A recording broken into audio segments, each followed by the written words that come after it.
শুভ সকাল বন্ধুরা। আজ হলো 20 অক্টোবর সোমবার। আজকের দিনে দেশের জরুরি এবং বিশেষ খবরগুলো হলো অম্বিকাপট্টি শিলচর শহরে ভুয়া চিকিৎসক। শিলচর শহরের বুকে অম্বিকাপট্টিতে দিব্য চিকিৎসক চলিয়ে যাচ্ছেন ভুয়া চিকিৎসক বিপুল চন্দ্র নাথ, সংক্ষেপে ডাক্তার বিসি নাথ। একবারে সাধারণ, তাও শুধু মেট্রিক পাস, আর সেই মানুষটি একজন স্বঘোষিত এমবিবিএস ডাক্তার হিসেবে দীর্ঘদিন চিকিৎসক চালিয়ে যাচ্ছেন, তাও শিলচর শহরের বুকে। রবিবার সেই ভুয়ো চিকিৎসক গ্রেফতার করল পুলিশ। কাঁচা জেলা জুড়ে ভুয়ো চিকিৎসকের রমরমা চলছে। এর আগে জেলার বিভিন্ন স্থান থেকে অনেক ভুয়ো চিকিৎসক গ্রেফতার করা হয়েছে বলে জানানো হয়েছে। কান্দিতে পিএমওওয়াই জব কার্ড নিয়ে প্রকাশ্য চলছে ঘুষের লেনদেন।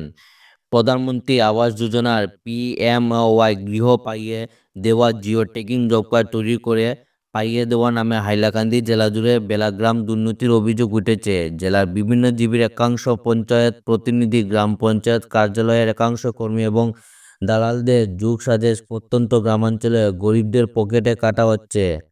জেলার লালচরা, দোলচরা, বিলাইপুর, উমেদপুর, চন্দ্রপুর, মোহাম্মদপুর, শাহাবাদ, ভবানীপুর, ধনীপুর, নিজ বনারপুর ও সর্বানন্দপুর জিপি থেকে শুরু করে বিভিন্ন জিপি থেকে জিও ট্যাগিং জব কার্ড তৈরি নামে যথেচ্ছ দুর্নীতির অভিযোগ উঠেছে বলে জানানো হয়েছে।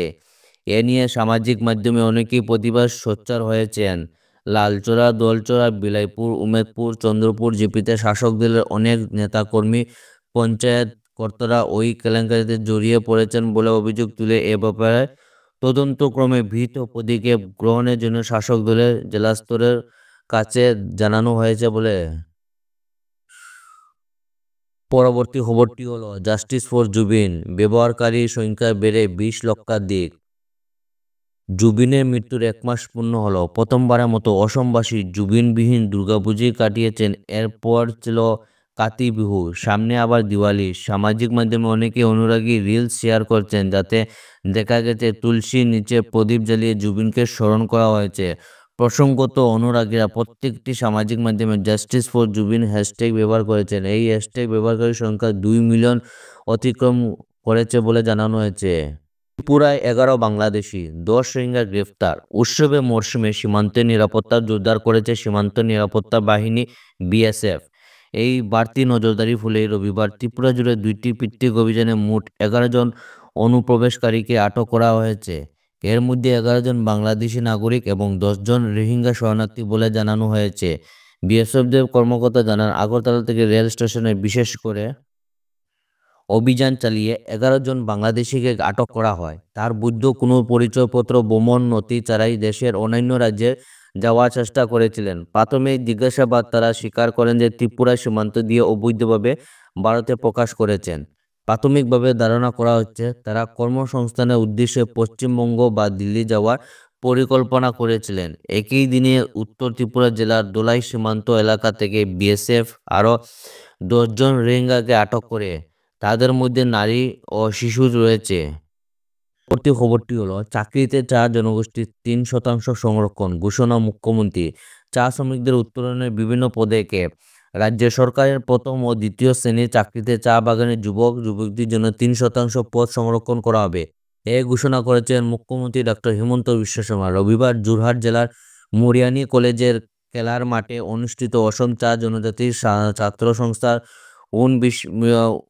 19 দ্বিবার্ষিক সাধারণ অধিবেশন এবং অসম চা জনজাতি মহিলা সমিতির কেন্দ্রীয় দ্বিবার্ষিক সাধারণ অধিবেশন ভাষণে মুখ্যমন্ত্রী এই ঘোষণা করেন।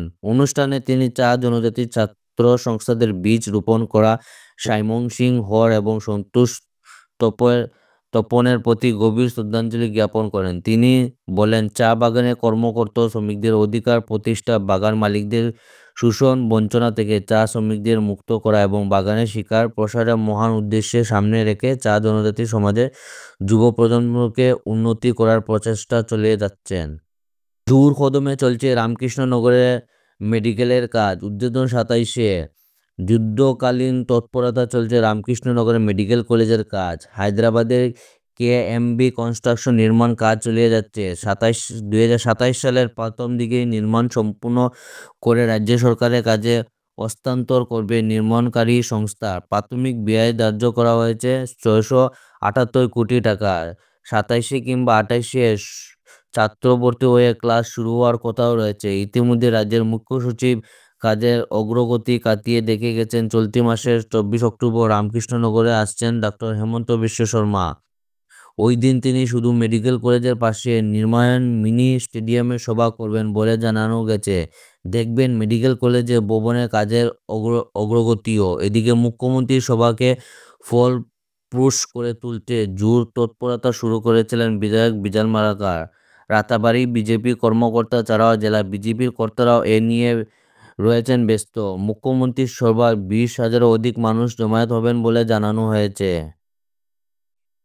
এখন চাকরি পেতে নেতা মন্ত্রীদের সঙ্গে সম্পর্ক রাখতে হয় না, বললেন মন্ত্রী কৌশিক রায়। একটা সময় ছিল যাদের টাকা পয়সা ছিল কিংবা যাদের নেতা মন্ত্রীদের সঙ্গে গভীর সম্পর্ক ছিল তারাই চাকরি পেতেন, কিন্তু বর্তমান সেসব দিন অতীত।